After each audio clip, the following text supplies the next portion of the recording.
আনিসুর রহমান জিকোকে নিয়ে অনেক আলোচনা। আনিসুর রহমান জিকোকে কোথাও পাওয়া যায় না। আপনারা কি জানেন আনিসুর রহমান জিকো এই মুহূর্তে চরম অসুস্থ? সিরিয়াসলি, আনিসুর রহমান জিকোর ইন্টারভিউয়ের জন্য অনেক চেষ্টার পর অবশেষে সফল হয়েছি এবং বাংলাদেশের ম্যাচের পরবর্তী সময়ে এই লেগে থাকাটা সাকসেসফুল হয়েছে। একজন ফুটবলারকে কোচ জাতীয় দল থেকে জাস্ট কিক আউট করেছে কারণ দর্শকরা মাঠে জিকো জিকো বলে গলা ফাটান এবং সেই কোচ তাকে 3 নম্বর গোলকিপার বলে আখ্যায়িত করে। বাংলাদেশ জাতীয় দল প্রতিনিধিত্ব করে 18 কোটি মানুষের, সেই 18 কোটি মানুষের স্বপ্নকে, ইচ্ছাকে, ভালোবাসাকে, আবেগকে জাস্ট জুতা দিয়ে পাড়িয়েছে হ্যাভিয়ার ক্যাবরেরা। জিকোর ইন্টারভিউ রিয়াসাত আজিমের পেজে, চ্যানেলে। সেই ম্যাচটায় তুমি থাকলে সবাই মনে করে যে বাংলাদেশ জিতে যেত। এখন ভাই মানুষ তো করতেছে দেখতেছি, কিন্তু আমার তো অবশ্যই ফিরতে হবে, আবার কামব্যাক করতে হবে, মানুষকে তো অবশ্যই রেসপেক্ট করতে হবে। হয়তো সামনে পরিবর্তন আসলে বা কোচিং ট্রেনারে তখন হয়তো বা ভালো কিছু আশা করতেছি আর কি। জিকো মানে কারণটা কি মনে হয় জিকো ভাইয়া? মানে এর আগে সিঙ্গাপুর ম্যাচেও মানুষ তোমাকে মিস করেছে, সত্যি কথা। লাস্ট হংকং ম্যাচেও মানুষ তোমাকে মিস করেছে। তুমি কেন আসলে মানে লস্ট হয়ে গেলা, হারায় গেলা? আমরা সেই জিকোকে খুঁজি কিন্তু কেউ পাই না। এখন ভাই ম্যাচ খেলার সুযোগ দিচ্ছে না, এটাই তো সমস্যা। ম্যাচ খেলতে হবে, আমি তো প্লেয়ার, আমার ম্যাচ না খেলে আমার পাবেন কেমনে? প্লেয়াররা যদি ম্যাচ না খেলে তো যে কেউ হারা যাবে। ন্যাশনাল টিম ম্যানেজমেন্টের সাথে কি কোনোভাবে যোগাযোগ বা কথা বা কেউ যোগাযোগ করেছে তোমার সাথে ভাইয়া? না, এই গত কিছুদিনও যোগাযোগ হয়নি? না না, কেউ যোগাযোগ করে না। হ্যাভিয়ার ক্যাবরেরার সাথে কি জিকো মানে তোমার লাইকিংস ডিসলাইকিংস এর কোনো ইস্যুস আছে? ও তো ওই দর্শকরা মাঠে গিয়ে আমার নামে স্লোগান দেয়, সাংবাদিকরা জিজ্ঞেস করে জিকো কেন খেলাম না, স্লোগান দেয় জিকো জিকো ক্যাবরেরা আউট।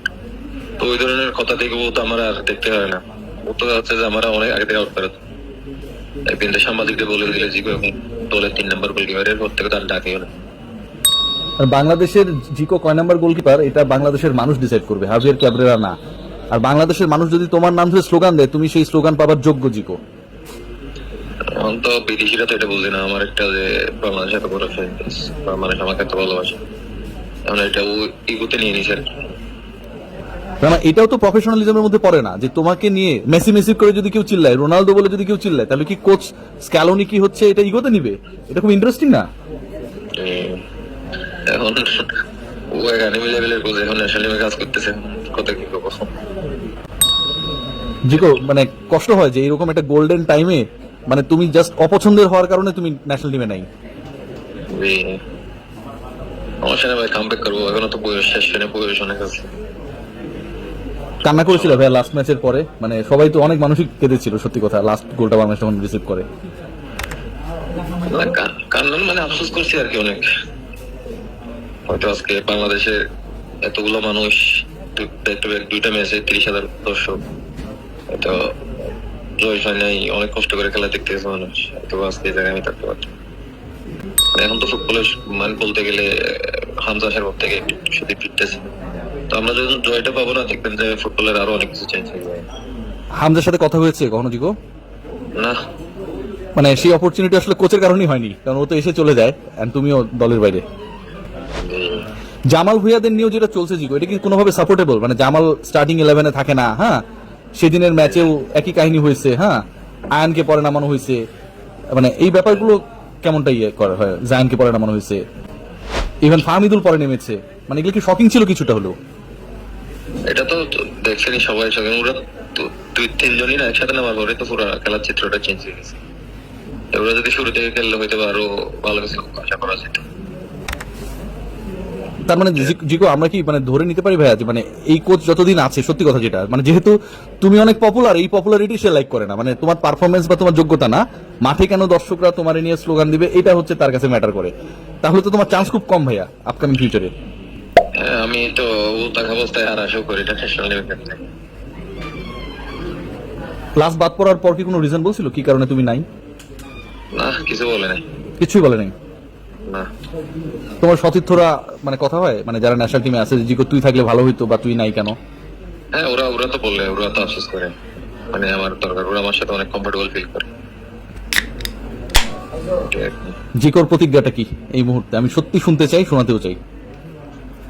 প্রতিক্রিয়া কি আমি ব্যাট করবো ইনশাল্লাহ, হয়তো কয়েকটা ম্যাচ মানে প্রিমিয়ার লিগে কয়েকটা ম্যাচ খেলি, খেলার পরে ইনশাল্লাহ ব্যাট করবো।